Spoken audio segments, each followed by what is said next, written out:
Hey guys! Welcome to Couple. Please like and subscribe if you like this video. The story of American humanitarian war, as expressed over the last quarter century, is a tragedy. It's the tale of well-meaning interventionists like Samantha Power and Susan Rice who, haunted by America's failure to act in Rwanda in 1994, and emboldened by America's partial successes in Bosnia in 1995 and Kosovo in 1999, helped orchestrate a 2011 war in Libya that toppled a dictator but created something worse, a jihadist-filled failed state. The impact on President Obama was profound.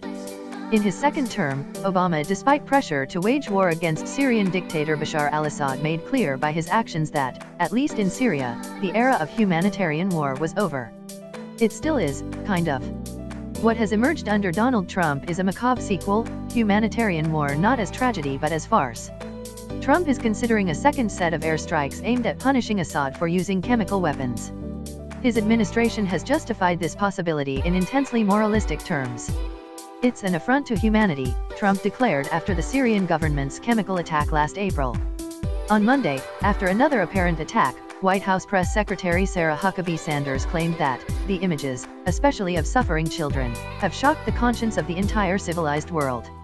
But calling Trump's potential strike against Syria a legitimate humanitarian intervention is absurd. The most comprehensive effort to define that notion came from the Canadian government, which in 2001, in response to pleas from UN Secretary-General Kofi Annan, empaneled a commission on the concept known as the responsibility to protect. That commission outlined several criteria that any humanitarian war must meet. No past US intervention has met them fully. A new Syria strike, however, wouldn't even come close. One criterion was what the commission called reasonable prospects. A military intervention, it argued, must stand a reasonable chance of success in halting or averting the suffering which has justified the intervention.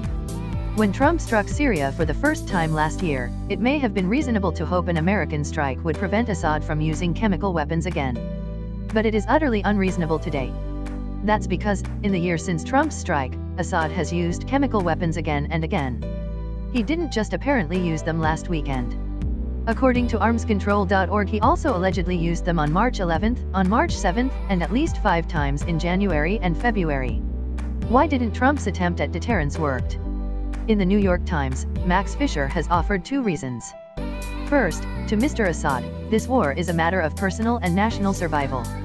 If he believes chemical weapons are necessary to his survival, he will abandon them only in the face of some threat to his survival greater than the benefit he thinks they offer him.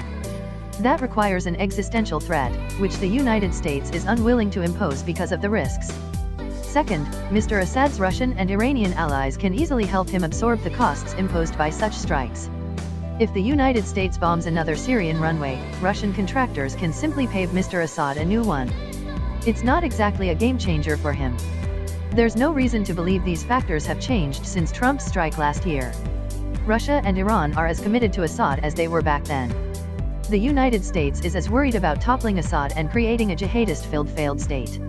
Which is why, even as Trump officials suggest that this attack, if it comes, will be bigger than the last, none has outlined a scenario by which it will prevent Syria's further use of gas. When you think about it, it's extraordinary.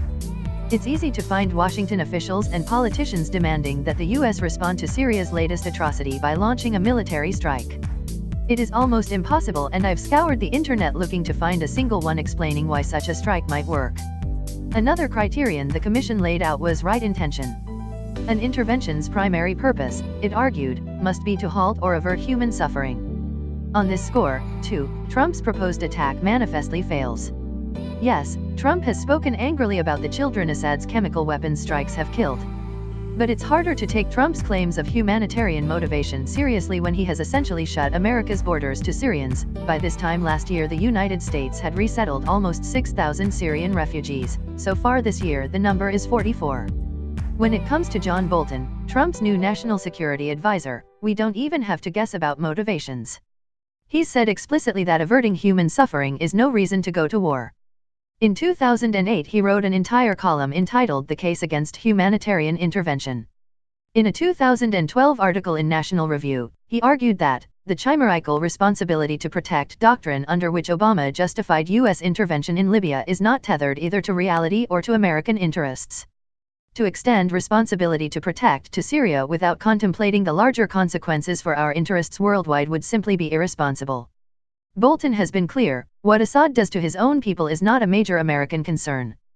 That's why Bolton opposed Obama's call, which Obama later withdrew, for striking Assad after he used chemical weapons in 2013. America's real interest in Syria, according to Bolton, in addition to destroying ISIS, is to weaken Russia and Iran. In the National Review article, he makes clear that the only kind of military intervention in Syria he would support is one that would not be confined to Syria and would inevitably entail confronting Iran and possibly Russia. Now that ISIS is largely vanquished, he argued last June, the focus of American policy in Syria should be pushing back these Iranian and Russian gains in the country as part of a larger effort to begin rolling back Russia's renewed presence and influence in the Middle East. If Bolton has his way, Trump will use Assad's latest chemical attacks as a pretext for a military strike aimed not primarily at saving Syrian lives, but at showing that America is still top dog in the Middle East. It's hard to think of a more blatant violation of the right intention standard laid out in 2001. For years, Bolton has yearned for a Cold War with Russia and a hot one with Iran. Ever since taking office, Trump has yearned to show that he's tougher and manlier than Obama and that he can make America's adversaries tremble. Because Congress has abdicated its constitutional responsibility to declare war, Bolton and Trump are free to use Syria's chemical attacks to do this. But the rest of us can, at least, not dignify it with the phrase humanitarian war.